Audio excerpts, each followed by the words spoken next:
But when you don't get any feedback and you already come from a background where you're not used to this industry, one of the first things that will cross your mind is, do I not belong here because I'm brown? Or do I not belong here because there's no one else that looks like me?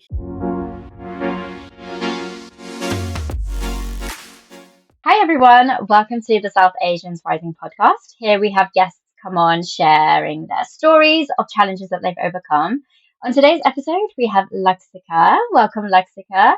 Would you like to Hi. introduce yourself to anyone who may be?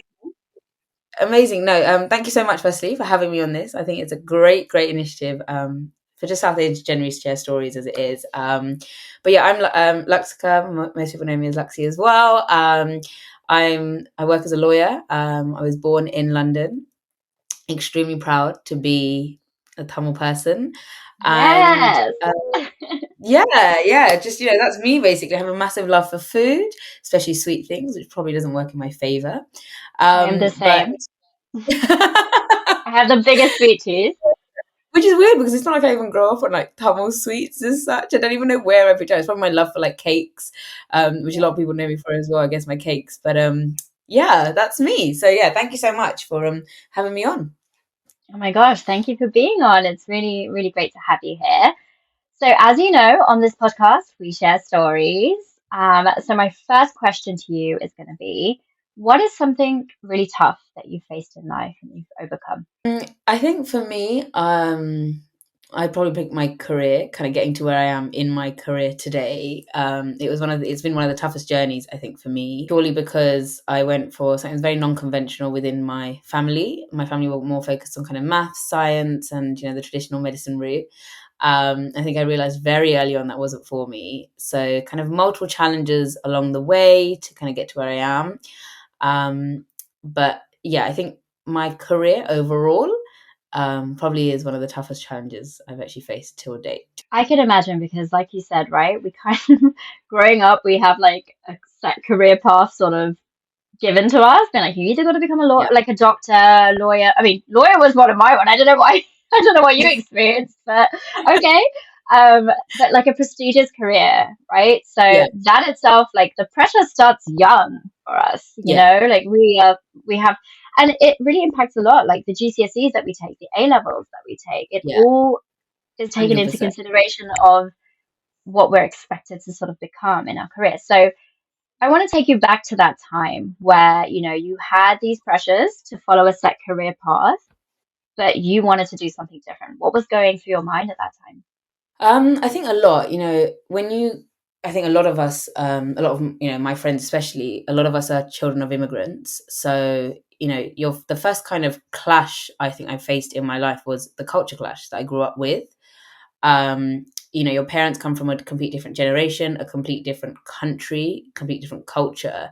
And, they're pushing you to do really well at school, to really kind of shine in this new land that's also still unfamiliar to them in so many ways. But you go to school and then you're kind of handling the battle there on your own because you have to now fit into this new culture where a lot of the stuff you're not used to. I don't know about other people, but for me, when I was younger, it was a big thing. I was like, I come home and for me, like, if I ask what's for dinner, and I still remember a really vivid phase when I was younger when I say to my mum, like, what's for dinner specifically, because I wanted to find out why do we always have rice and curry for dinner? Like for my friends, that's like a one-off thing. Why do we have that every day? And it kind of haunts you, I think, your whole life because you're almost, I wouldn't say, it is sort of kind of imposter syndrome because you're trying to fit into this new culture that's been introduced to you, which your parents have no idea about really because they're not used to that. But they also want you to retain the culture that you've been brought up in. And I think that culture clash itself really kind of, it really throws you, because you don't know how to deal with it at such a young age. And I think, now, especially, I'm so proud of my culture. But when you're that young, it's really hard to grapple with it because all you want to do is just fit in, like not fitting in with the crowd is so cool now, but it really wasn't back then. And if you don't fit in then Yeah. you are the weird person who's got all these weird quirks and whatever. I still celebrated my culture. Like I would still take, whether it was like udipam kotta amma made me for lunch or whatever it was, I would still take it into school. Yeah. And I think back then itself, I was sort of starting to battle that and be like, no, this is my culture and I'm going to stand proudly by it. And I think, even when going like deciding what I want, like you said, GCSEs, A levels, they all determine what career path you then go down as well. And for me, I think when I was deciding those things, that's why I also decided to switch for sixth form, because my parents were like, this school seems more focused on maths and science. Then came my next culture clash, because you're going in. I went to a private school for sixth form, and in a private school, it's a very, very different culture to what I was used to. Because it was really difficult for my parents to put me through that, and they did it because they wanted to give me the best education they could. But my parents weren't made of generational wealth, and they didn't come with heaps of money when they came to this country either. So then you're trying to fit in with this new crowd, and it's always a struggle trying to fit in. And then it's a whole new battle then when you get to a workplace. But hey, so Yeah, yeah, I think we'll get on to that. it was always just kind of, that battle was always going on, Yeah. but yeah. I completely resonate with that. I'm very similar to you. So I also went to a private school, and I actually had the best years of my life at private school. It was amazing. I wouldn't change a thing about it, but I did feel in the back of my mind some elements of like, okay, how do I balance my traditional cultural values and expectations and pressures with the westernized values and the way society is there? And you're trying to fit into a new school and make new friends. And luckily, I had amazing friends who didn't pressure me to do anything.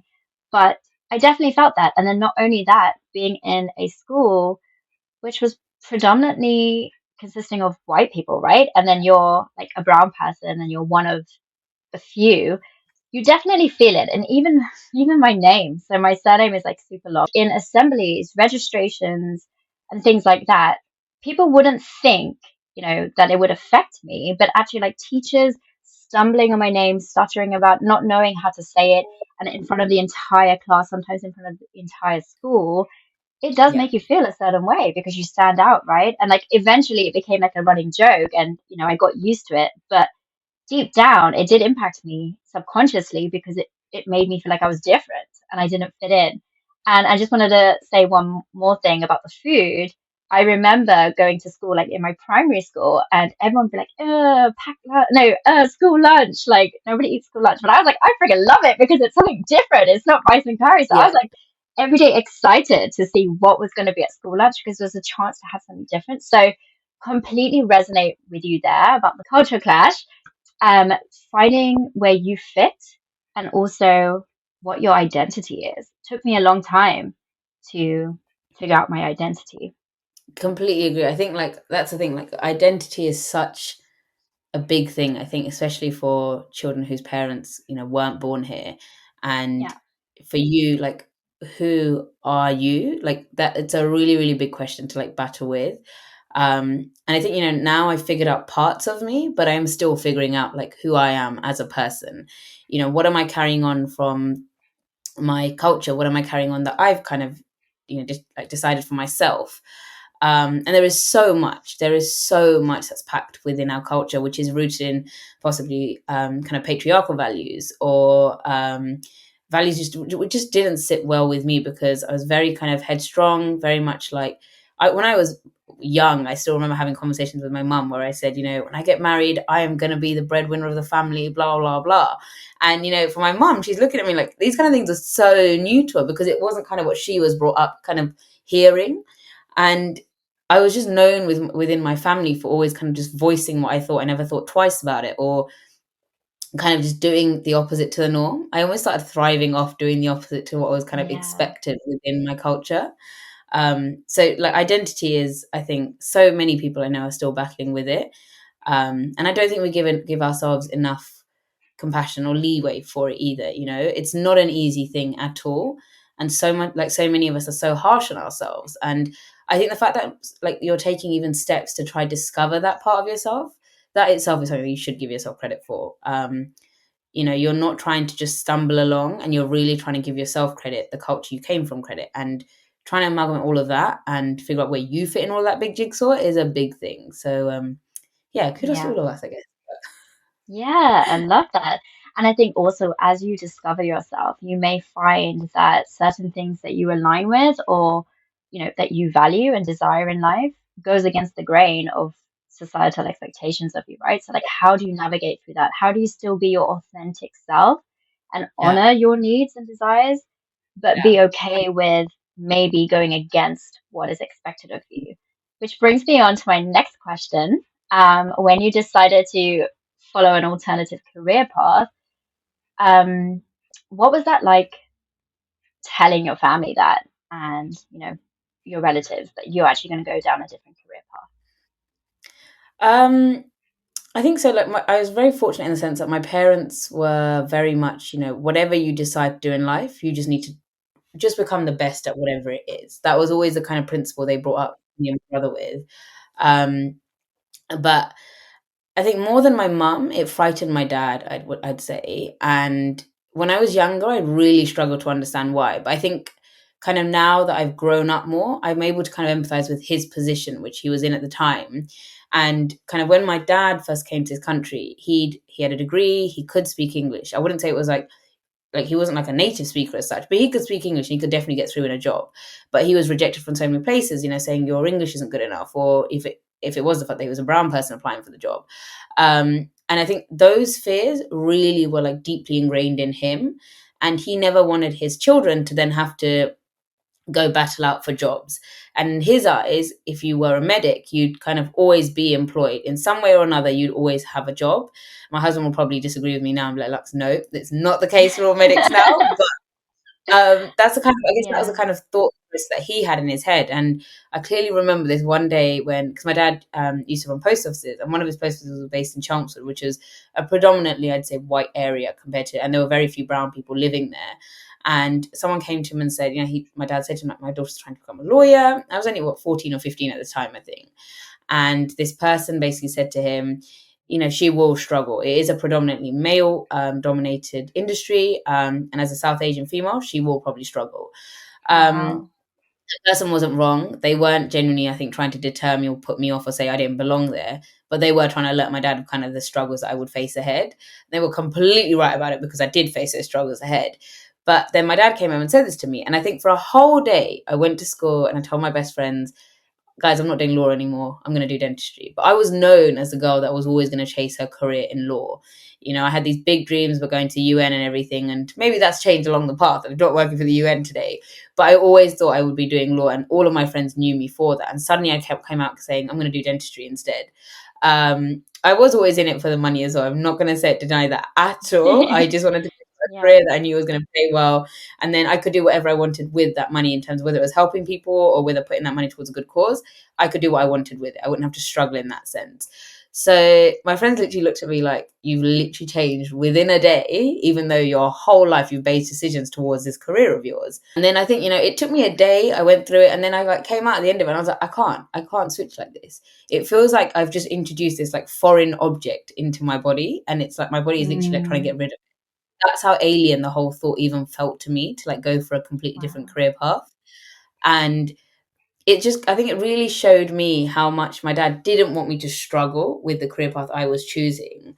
And kind of even after I did my degree, and I don't know how many people know, but for lawyers here, you usually have to do something called the LPC, which is like a good 16 grand that you almost spend to do this course and then do your training contract to then qualify as a lawyer here. My dad was like, okay, so why don't I help you at least pay for this LPC? Because then if you pay for it, you might have better opportunities to train. And I think I really had to stand my ground and say, no, like my career has to be on my terms. I have to decide like which job I go for. And I don't want to go for this career unless someone's going to pay me to go study this course as well. Um, I mean, in the end, I managed to get what I was aiming for. But I think the fact that your parents try to protect you purely because of their own experiences is something you can't really control, and B, you are battling against. It was a complete no-go, for my parents. If I was like, I'm going to go to university and study, I don't know, history or like PPE, which are both courses I was really, really interested in, but because no one knew what the career path was after that. And Yeah. at the time, they hadn't heard of anyone do like a non-law subject and then, do the conversion and then become a lawyer. After I went to university, we realized how common it was, and almost 50% of lawyers hadn't even done a law degree. Right. But I think because the subject is so unknown to South Asian parents, especially Tamil parents, I can't even blame them because, tomorrow when I have my own kids, there's a chance that they're going to bring up something that I have no idea about. I will only fear it. And it does take a level of acceptance from their own part. And I do really appreciate the fact that my parents at least came halfway along the journey with me to say, okay, you know what, we appreciate that you're going for this now. So how can we now help you best with it? Yeah. It's a battle, and it genuinely, the way I look at it now, it's a really beautiful journey that you go on with your parents, because they Yeah. have grown past the stereotypes they've grown up with, and you've sort of Exactly. helped them out of that. And then you've had to also grow a bit further as well, so you can keep moving them along almost as you go further as well Yeah. in this weird and wonderful place that we call London. So yeah. But Exactly. And it's really down to, they only know what they know, right? And yeah, they're coming exactly. Yeah. from their experiences, from their generation and what they face. And it's coming from a place of protection because they don't want us to go through it. So 100%. you can't really blame them because they only know what they know. I faced a similar thing when I was deciding what to study for my Mm, degree. I ended up doing pharmaceutical chemistry with in mind to then switch over to medicine. But I don't like chemistry. I didn't want to do it, but I felt like I had to do something like science based and like follow that career path. But then it was like coming towards the end of the first year, and I thought to myself, no, like my heart is in psychology. I want to be a psychologist. Like I want to do this. And back then, it wasn't really well known at all, right? And like some universities didn't even do it. yeah. So I remember like telling my parents I wanted to do that, and they were like, "Oh my gosh, no! Like, what is this? Like this is not gonna. Where's that gonna take you?" And it got to a point where my brother had to sort of like step in and like speak to them and Yeah. kind of convince them or like show them it's not such a bad idea. And he ended up doing that, and then they got on board. And then once I was going through it and they saw that I was excelling in that degree, and then the possible career path back then, I wanted to be a psychologist, but I changed my mind after. But that's another story. But yeah, they became really supportive. So once they knew about it and it wasn't such a scary, unknown, uncertain thing, Yeah. it 100%. helps Yeah. them open their eyes to see. So I completely see what you mean there. So when you started your career, and you were started to follow law, did you face any challenges around like belonging in that career or any challenges in general? Oh, so many points. I think my first day of law school, when I went for my first, we used to have these things called group study sessions. So they were the really important things. So it's okay if you miss a lecture, but you couldn't miss these things. And I think one of the first things I said was, it was a dream then, and it still is a dream, I guess, whether it will materialize or not, I don't know. But I said, I want to become a lawyer because I want to go work in the UN. And I wanted to go work in the UN because I wanted to voice, what happened to my people back home. Yeah. And my kind of tutor looked at me and quite literally said to me, that's not going to happen. And you feel really shut down. And I think I was the only female in that class. And you don't know why someone is saying this to you. And it does make you think, because none of the other guys' like ideas got shut down on why they wanted to become lawyers. And also because it's almost like I just didn't feel like the reason I'd said had been validated almost. And it's, And I maybe, can't, sorry to interrupt you, but when yeah, you heard her say that, what did you feel? Like what went through your mind?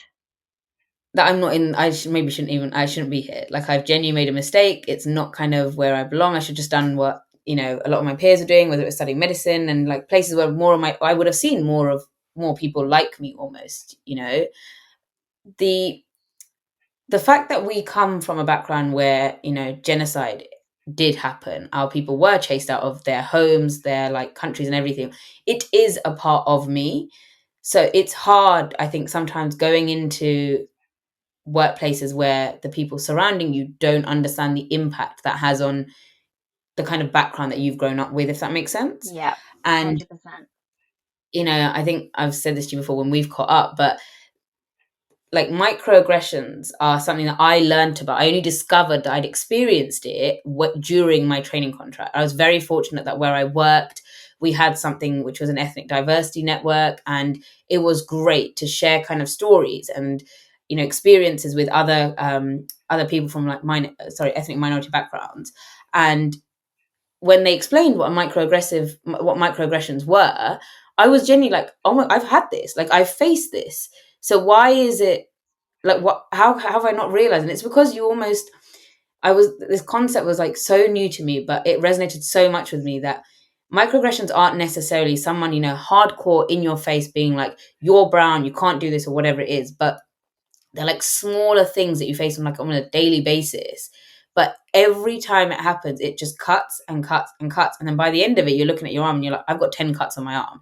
That's not a normal thing, right? One Yeah. cut, you might be like, oh, it's only one thing, but it all adds up eventually. And, there were things like, my parents really struggled to even take me on holiday. So if someone looks at me and they're like, it's so weird that your parents never took you camping, it might not sound like a big deal to most people, but it really puts into perspective that someone is judging you for the way your parents brought you up, that your parents Yeah. aren't normal because they never taught you what camping was. And I'm like, I'm sorry, but because my parents' priority was trying to make sure I knew where they were from, for example, taking me back to Sri Lanka. Yeah. And it wasn't cheap to go back to Sri Lanka, for example. And where possible, they really worked their ass off to be able to take me to Europe or show me somewhere else. And I'm sorry that they aren't aware of what the concept of camping necessarily is. Yeah. Or when I went into work and someone looked at me, I think we were doing like a bake off or something, and I have done my fair share of baking. I've done cakes professionally and stuff, so I know what Wow. English desserts can be. But if you look at me and you give me a weird look because I don't know what a pavlova is, should I look at you and be like, do you know what idiopam is? And if you don't, are you weird then because you don't fit into my culture? And Right. it's that kind of ignorance of people because they're not willing to. And it's crazy because we live in a city which is very multicultural. So Very for us, multicultural. Yeah. you don't think you're going to face it. And or when you're on the train and a Caucasian person's like child, they won't let their child smile at you because you are brown. Or when you're sitting on the train and you are seeing someone making racial comments about someone else, and you have a fear, and you're like, do I jump in at that point? Do I jump in and then do I get in the middle of the crossfire? Like there are so many thoughts that go Yeah. through your head at certain points, right? And I think for me, kind of because the industry I was going into was so heavily, it was known that you were either kind of Oxford educated or, your parents came from like a family, you came from like a family of lawyers, so someone could pull a favor for you here and there. And getting a trading contract was ridiculously difficult. I was almost, churning out applications as if it was a full-time job.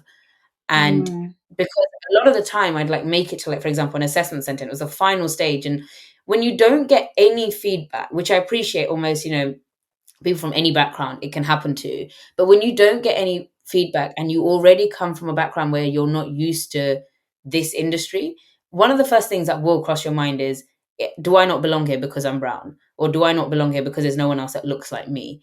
When you don't see any senior like people in that position, the position that you're aspiring to get to one day, it is so hard to imagine yourself there. And, it's so hard to sit there and not question yourself and whether you actually belong in that career path or in that industry or whatever it might be. And it is so easy, I think, to immediately convince yourself, you know what, I don't belong here, I should give up. And I think this goes for anything, whether it's, our people wanting to become entrepreneurs, or whether you want to go into a field that just hasn't been tapped into. Just it is really hard to imagine yourself in that situation, get yourself through that career. But you belong here just as much as the next person sitting next to you. And I think that's the way I look at it now. Like, I Yeah. belong here just as much as you. And one of the things I think I am proud of myself for is I didn't give up. I refused to give up unless I knew I'd exhausted almost every single avenue possible. And if I really believe that I belong in that place, regardless of who else might be there, I just don't. I'm going to keep going. And I think that is one of the biggest things I say to anyone around me. Like, if you really believe that you're meant to be in that industry doing that job, then you go for it. No one is allowed to tell you Yeah. that you don't belong there, because we're in 2024 now. And if people can't get over their own apprehensions or their own stereotypes of, people from your ethnicity, then that's on them. And it's not an issue that you should have to carry with you kind of going forward. I've at so many points felt like I was being excluded, or I was being, like being treated differently during my training, but just because of kind of the ethnicity I was from. And but I Mm. still found amazing kind of allies from friends who were Caucasian as well, who really took an effort to understand the background I was from. So you will find people like that along your path. Yeah. And those who don't, I think it's almost like there is no, I think the way I look at life now anyways is there's never going to be a success story without a struggle. So I Absolutely. almost look at it as like you're the struggle that's coming my way, which means I'm definitely heading in the direction of success. Then, if you're I coming my love way and you're going to give that. me that struggle, then I'm definitely heading in the like direction of success, right? Exactly. And like when I speak to my husband who's a doctor, there are these same fears that I have, even though medicine, especially now, is a lot more heavily dominated, I think, by people of ethnic minorities. There are still these same issues there as well, and Mm, I think it's made me realize that I used to think law was very special in that sense. Like law was the only industry where you were going to face it. And I mean, given in many areas, it is still very heavily like white male dominated, but there is space for us as well. And I think even if you have absolutely. to push extra hard to find that space and get your way in, just like do it, because you'll always regret, I think, never trying. And I think if I hadn't ever given law a chance as a career, I would have always been left thinking like, oh, what would have happened if I had? What if? Um, Mm, yeah, and I think for there are going to be many no's. There were so many rejections I faced along the way. I don't know how many of them were genuinely because they thought I wasn't fit for the job or because I just didn't look like the person that they wanted. But and I think another thing that I also try to do now is the people that I try to look up to, I've changed that image. So I specifically look up to people I think who are from my background, and I don't care if that's limited or not, because the inspiration that I need to drive myself forward, I think I get plenty from the people that are from my background and have really made it well through all this struggle. But yeah. sorry, I think I've gone on to answer more than what you just No, asked. no. Thank you. Thanks for sharing all of that. I think what you said is really insightful. And one thing that I wanted to comment on was when you are forging your own career path and then you're faced with people that are planting seeds of doubt in you, right? Like you experienced that when they said that you couldn't really do it, and then you see it's a male Yeah, dominated profession. I think it's hard as it is to deal with that, but then there's an added layer of, oh my gosh, I'm brave by forging my own career path and going against the expectations. And now that I've done that, I'm experiencing this, and they're basically telling me I don't belong here. I think that adds another extra level of stress and doubt, right? And it could be easy to just like run back into, okay, I'll just do what I'm told. And, it was silly for me to even think that. So the fact that you never gave up and you persevered through, I want to tap into that. And I'd love to hear some tips and maybe your mindset around that. Before we get into that, I don't really know much about microaggression. I don't really know what signs to look for when it comes to discrimination. Fortunately, I haven't really experienced any explicit discrimination, but like you, I don't know if I've experienced implicit, microaggression and discrimination that I didn't even know it was. So what I would love to do is ask you about that. Do you have some like typical examples that you could share with us of what that looks like, discrimination, microaggression? Just because like if people like me out there don't really know what to look for, it would be good to understand that a bit more. so I think the way that microaggression was introduced to me is it's kind of small things. Like, for example, to give you kind of examples that I was sort of taught almost to introduce me to this world of, okay, there is this other side. And I think the reason it was introduced is because so many people go through levels of discrimination, which aren't kind of explicit forms of discrimination. So then they're Mm, kind of confused as to, I mean, that person isn't telling me that I'm brown, so I'm blah, blah, blah. Or, they're not saying something explicitly about me as such because of my color, but it's other things that they will comment on, which kind of are things that make you different. So, for example, someone might comment on the fact that your hair is different to what a normal Caucasian person's hair might be. For example, the fact that like your hair is like, if we've got like really thick hair, or like for example when someone takes in food that is different, making oh comments my on God, that. sorry. Can I just say, when you said hair, I immediately thought, oh my God, my mustache. I have like a flashback of like being in school and like kids were like, oh my God, is that? Oh God, yeah. Okay, now I understand. Okay, It cool. is, it's things like that, I think, which you don't realize, Yeah, and you think it's very normal. Or the fact that like someone makes you, like, I was at school, one of my earliest kind of memories was being made to feel like an outsider because I'd never watched the film Grease. right, And I was right, like, yeah, at that age, you really do feel like there's something wrong with you because you don't know what they're talking about. yeah. And It's it's so really hard hard, to isn't embrace it? your differences. Yeah, because like you grew up watching Grease, and bro, I grew up watching Pariyappa, for God's sake. You know, there's a difference, and it's okay. It's just Exactly. like more classics in different cultures, and I really think, now that our generation has kind of like grown up and our generation is starting to have kids and stuff, it is really down to, because I mean, I'm talking about obviously being coming from like a Tamil background, but there are Mm, other cultures, and our kids should also be appreciative of that. Try learn another culture whenever you can, and don't be yeah. the person that your mum or dad had to like, suffer from as a result in school. And I think that's something I'm very hell bent about, that I hope I will instill in my own kids.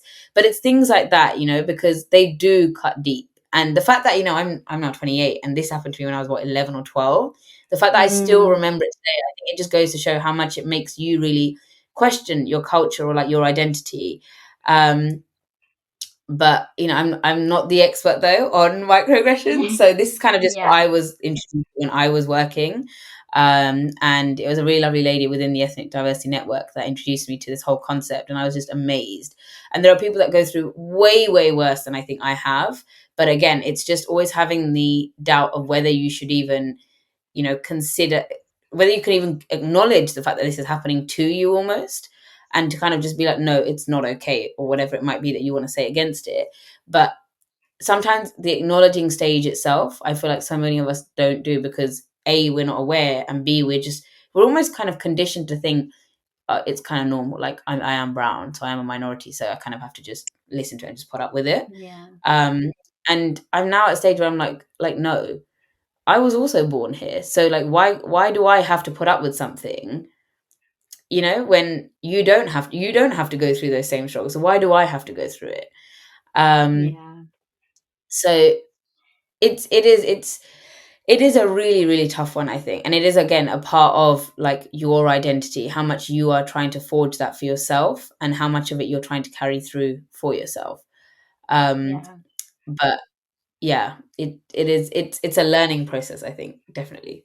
For sure. And I think also what you just said there, when it is happening to you, and you don't know how to acknowledge it, I think another element to that is most of us grow up as people pleasers, right? Like when things upset us or like somebody older than us says something that's quite hurtful to us, we're kind of taught not to like speak back or stand up for ourselves. So when you're now taking that and putting it into a situation where you're in a professional environment and it's nothing to do with your family or your culture, it's like your career, and you're having that same experience of somebody sort of talking down to you, your Mm. instant reaction is to just not say anything and just accept it. But Yeah. it's about breaking that and actually starting to stand up for yourself, because it's not okay to have somebody make you feel that way, right? Your feelings are valid.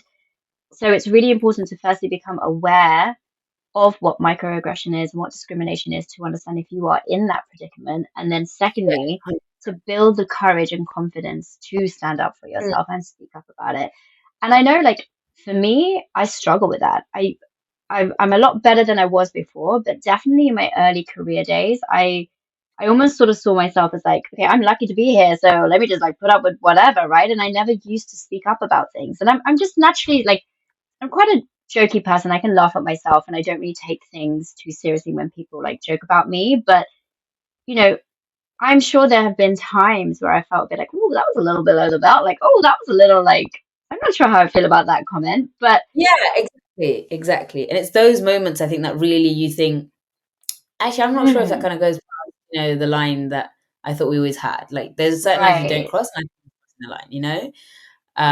And exactly. sometimes, you'd be surprised, because it's the people that you are really, really close to as well. I've had it again when I was at school. Sometimes like friends of mine who I thought like wouldn't ever say anything that I would feel offended by.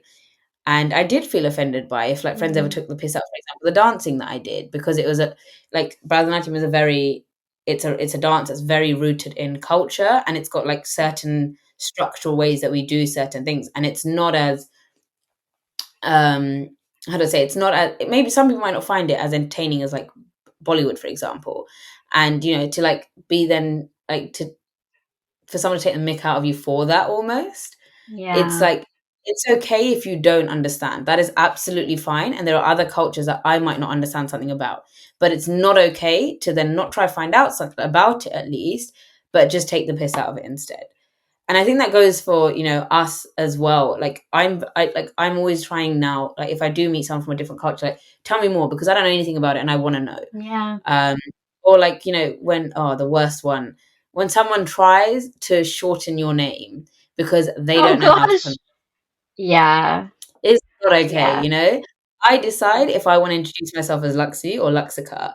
And I think, when even like me and you met, like when we were initially speaking, you actually asked me, how would you like me to refer to you? And you're not even someone from a different background. You're still checking. It's courtesy to always check. Yeah. Because you don't know like where that person draws boundaries for their nicknames and what other names they might have. And it is just rude to, I think, assume. But I do want to say that, I have had very pleasant experiences as well, where I have taken in, like food from home or like sweets from home or whatever it might be. And, colleagues have genuinely cherished the fact that I'm bringing in parts of my culture for them to try out. And moments like that genuinely uplift me in ways I cannot even describe. And I say this because we aren't the only other ethnic minority in, an office, right? So I say this hoping that our like people as well. And it really saddens me when I see, someone who is from an ethnic minority put down another ethnic minority. And Mm, I'm like, we're all fighting the same battle here. And if we don't at least try help each other out, then we really can't expect someone who's from the majority to then try and make any sort of change. And I exactly. think in that sense, like, especially like we spend so much time at the workplace. And I think like us ourselves, we can also make it inclusive for other people. Um, and I mean that in kind of every way possible. It's something that I think I myself, I do try actively do wherever possible. Because I don't want to completely be, I don't want this to be oblivious to the fact that even though we are sometimes on the receiving end of it, I have seen enough of our people be on the giving side of it as well. So that is not okay either, right? And I think it's also about making sure that we do acknowledge the kind of, if we aren't the ones that are the target of it, we are in a privileged position, I think, compared to someone that is at the kind of receiving end of it. Um, so yeah, I think especially because every generation after us as well is also going to try go into a field, and law still is not the most diverse industry possible.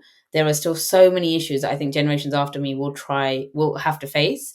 But it is Hmm. about, slowly, like you said, it's always about planting the seeds so that it is something that for future generations it will become easier, rather than completely kind of ignoring that this issue even exists, so that it just remains the same for the next generation to come as well.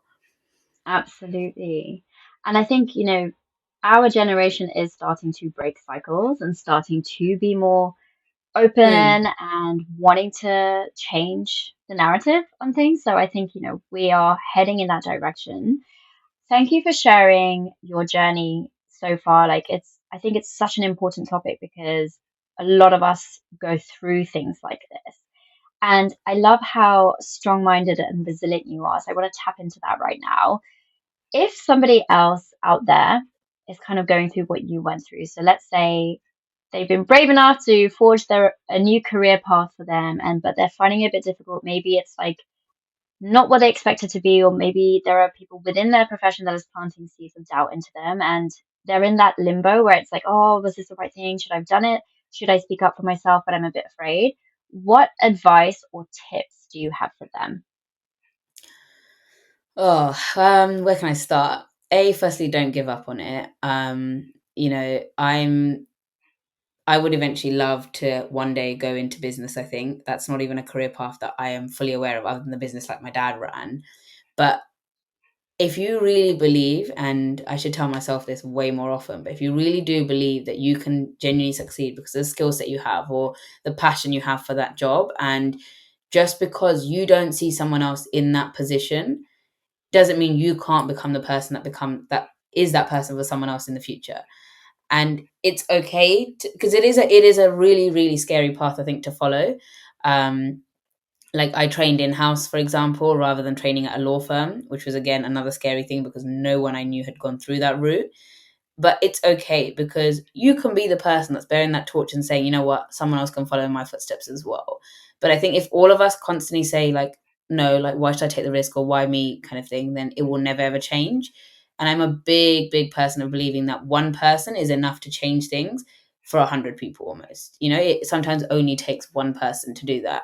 And I think, coming to the point of you saying, like, if someone is going through that, I'm genuinely sorry. I really hope that things are changing in a positive way, that fewer of us are having to go through any sort of, discrimination at work. I think I'm fortunate now that I'm at a place in my own life where I can actually, work with people who are great and actually do appreciate my culture for what it is as well. But I know what it's like, obviously, to go through the peaks and troughs to get to that eventually.